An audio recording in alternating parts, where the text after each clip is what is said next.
Hello, this is my Glock 30. The reason I'm showing it to you like this is, number one, to show you it's empty. I've had one problem with this gun. The spring right down there for the slide release broke. I was shooting 185 grain plus P Lawman when it broke. I don't know if it was from using the plus P. I'd only put 12 rounds through it, and the slide just fell off the gun. I took it back to the gun shop where I bought it, and he took a spring off a brand new gun and put it on here. So, you know, it's good to have good dealers to buy your guns from, and that means a lot. So support your local gun shops. So this one, I put a stainless steel guide rod in it and the plug. I haven't done anything else to it but shoot it. It's very manageable recoil. Obviously it's 45 ACP, so they're not very hot loads. And it's fun to shoot. It's about the same size as a Glock 19 or 23. I know they call it a compact or sub. Actually, I've heard them call this a subcompact. It's not. It's kind of thick. This is the holster I use when I'm using this as my home defense because I can carry an extra mag. Although the magazines indicate that they're 10 rounds, it's a bitch getting that 10th round in there. And if you've probably seen some other videos where people have talked about it.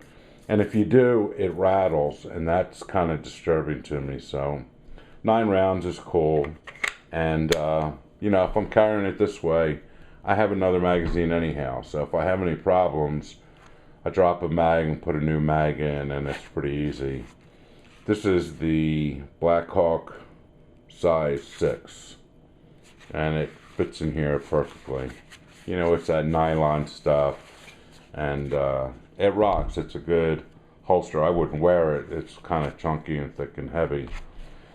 I have a couple other holsters.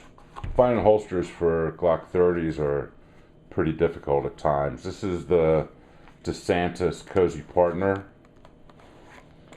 Works better when you put it in the right way. It sits a little high. So, but it's a nice holster if you like leather holsters. You know, leather holsters look nice, and I like how they mold it.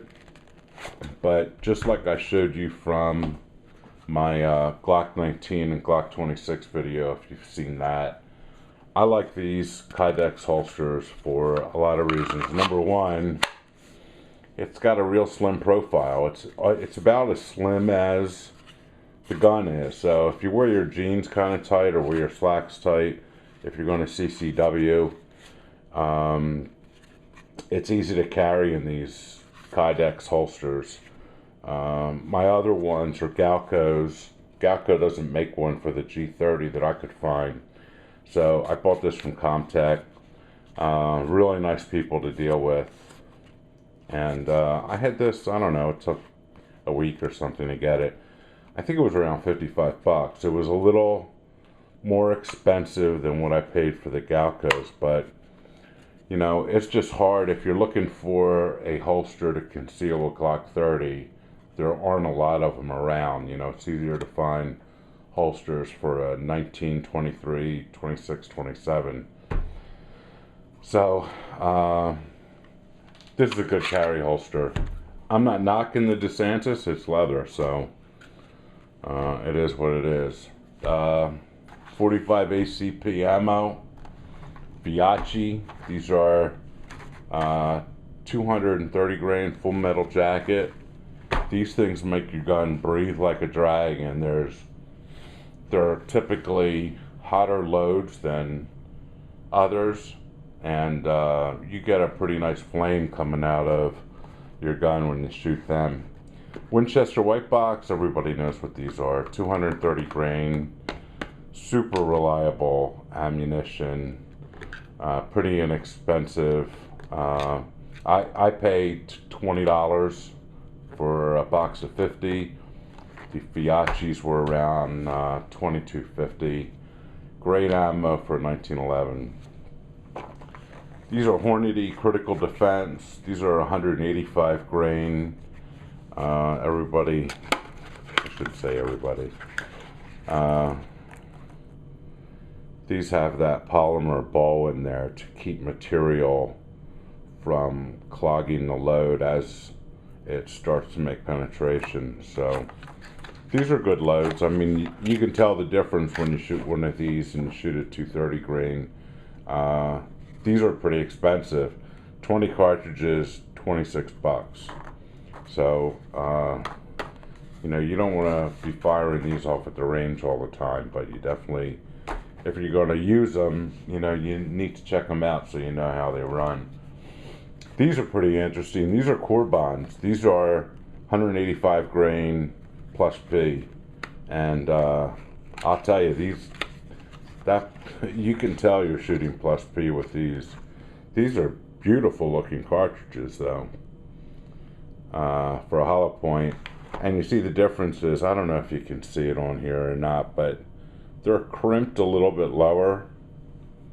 So they feed well in this. I haven't tried them in the 1911, which brings me to the Federal that I have.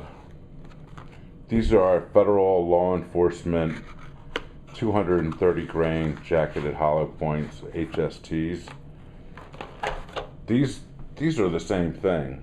Let me put this on macro. You see where the crimping is here? So I just started to use these in my Springfield loaded 1911, and I haven't had any problems yet with them. But you know, if you look at it, you would think you'd have some kind of feeding problem, but you don't. And these are 230 grain standard pressure jacketed hollow points. So that's what I'm using right now for home defense in my 1911. And obviously, once if you like 45 ACP, you know, full-size 1911 is kind of big to carry around. If you like Glocks, and I do, you know, I guess they have to grow on you a little bit, and it's something that, you know, some folks have to get used to it. I like the way they look. I mean, I think it's a awesome looking weapon. They shoot nice. It's accurate. I mean, I have 3 of them, and they're all accurate. This is the first one I've ever had a problem with, and fortunately, the dealer where I bought it was just awesome and fixed it. So there you have it, Glock 30. As I said, sometimes it's referred to as a subcompact, but it's not. It's about the same size as a 19 or a 23.